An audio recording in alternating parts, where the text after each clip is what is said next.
Hello friends, आज के important notes में आपका स्वागत है। आज के हमारे इम्पोर्टेंट नोट्स का टॉपिक है नीति आयोग। ये किसी भी कॉम्पिटिटिव एग्ज़ाम में सबसे इम्पोर्टेंट प्रीवियस ईयर का सबसे इम्पोर्टेंट टॉपिक रहा है और आने वाले किसी भी एग्ज़ाम के लिए ये आज भी एक इम्पोर्टेंट टॉपिक बना हुआ है। तो इसके बारे में विशेष तौर से जानने वाले हैं और मैं आपको जानकारी दे दूं कि इस पीडीएफ को जो क्रिएट किया गया है नॉलेज हब वेबसाइट द्वारा क्रिएट किया गया है। तो स्टेप बाय स्टेप हम नीति आयोग के बारे में हर पॉइंट को क्लियर करने वाले हैं। पहले पॉइंट के साथ शुरुआत करते हैं। नीति आयोग भारत सरकार द्वारा 1 जनवरी सन 2015 को गठित की गई एक नई संस्थान है और इसे योजना आयोग के स्थान पर बनाया गया है। अब से पहले आपने सुना होगा कि पंचवर्षीय योजना हुआ करती थी। पंचवर्षीय योजना को समाप्त करके उसके स्थान पर नीति आयोग को लाया गया। अगला पॉइंट इसमें आता है कि योजना आयोग के स्थान पर ये नई संस्था की घोषणा भारत के प्रधानमंत्री श्री नरेंद्र मोदी ने 15 अगस्त 2014 को लाल किले से अपने संबोधन में की थी। नीति आयोग जो है वह एक गैर संवैधानिक निकाय है जो कार्य कर रहा है वर्तमान समय में। नीति आयोग का पूर्ण रूप राष्ट्रीय भारत परिवर्तन संस्थान, ये इसका पूरा नाम है, जिसे इंग्लिश में बोलेंगे national institute of transforming India, NITI। आगे इसका पॉइंट आता है कि नीति आयोग का जो मुख्यालय है वह कहाँ पर है। तो इसका मुख्यालय नई दिल्ली में स्थित है और इस संस्थान को सरकार का थिंक टैंक माना जाता है। नीति आयोग योजना आयोग की तरह किसी को भी वित्तीय आवंटन नहीं करता है।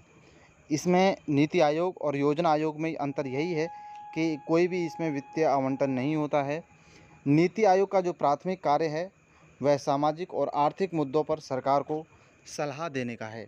ये पहले ही क्लियर कर दिया गया है कि नीति आयोग एक थिंक टैंक है ताकि सरकार ऐसी योजनाओं का निर्माण करे जो लोगों के हित में हों। इसी तरह से और इम्पोर्टेंट पॉइंट्स की तरफ चलते हैं। नीति आयोग के लिए 13 सूत्री उद्देश्य रखे गए हैं और ये इम्पोर्टेंट बन जाता है कि नीति आयोग के कितने उद्देश्य सूत्र हैं, तो उनकी संख्या 13 है।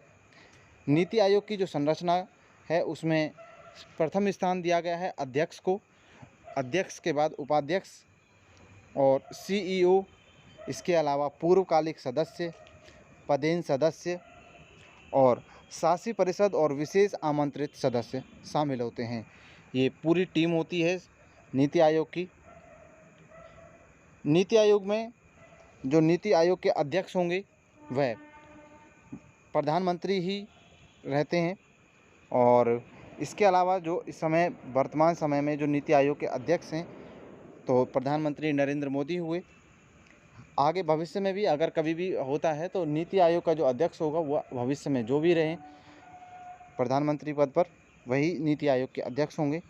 नीति आयोग के जो उपाध्यक्ष की नियुक्ति है वह प्रधानमंत्री जी के द्वारा की जाएगी, ऐसा नीति आयोग की नीति में कहा गया है।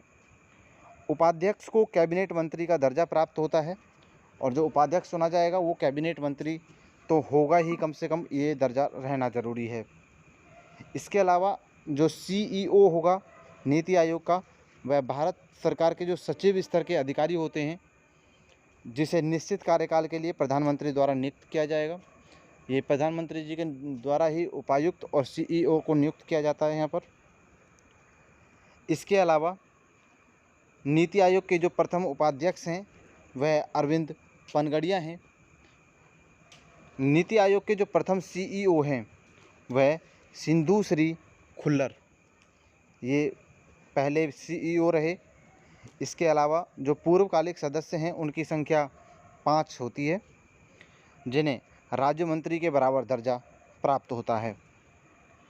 पदेन सदस्य की जो अधिकतम संख्या है वह 4 होती है जो प्रधानमंत्री द्वारा नामित की जाती है। यानी कि ये नीति आयोग पूरा का पूरा सरकार का एक थिंक टैंक है और सरकार के जो प्रधानमंत्री के पद पर होते हैं उनके द्वारा इस पूरे जो सदस्य हैं तैयार किए जाते हैं। इसके अलावा जो शासी परिषद यानी कि गवर्नमेंट काउंसिल है भारत के सभी जो मुख्यमंत्री और केंद्र शासित प्रदेशों के राज्यपाल या प्रशासक हैं वे सभी शामिल होंगे। और इसके अलावा विशेष आमंत्रित सदस्यों में विभिन्न क्षेत्रों के जो विशेषज्ञ हैं वे शामिल होंगे, जिन्हें प्रधानमंत्री द्वारा नामित किया जाता है। तो और ऐसे ही इम्पोर्टेंट पॉइंट टॉपिक की तरफ चलते हैं। नीति आयोग की नीति आयोग के क्रियान्वयन का दायित्व केंद्र सरकार और राज्य सरकार पर होता है। इसी के साथ योजनाओं की जो अंतिम स्वीकृति होगी वह राष्ट्रीय विकास परिषद यानी कि NDC देगा। तो इस तरह से जो नीति आयोग है वह अपनी पूरा का पूरा एक थिंक टैंक है। वह किसी को भी बजट की या फिर वित्त को आवंटित नहीं करता। यहाँ पे ये ज़रूरी है जानना, क्योंकि योजना आयोग में वित्त आवंटित किया जाता था, लेकिन ये उसके स्थान पर ज़रूर रखा गया है, लेकिन ये वित्त आवंटित नहीं करेगा। इसका काम केवल योजनाएं बनाना है और उसके बाद जो नीति आयोग योजना बनाएगा उसकी जो अंतिम स्वीकृति होगी वह राष्ट्रीय विकास परिषद यानी कि NDC देगा। तो साथ ही आप हमारे YouTube चैनल को सब्सक्राइब कर लीजिए ऐसे पॉइंट्स के लिए, और मिलते हैं अगली वीडियो में नई अपडेट के साथ। तब तक के लिए जय हिंद साथियों।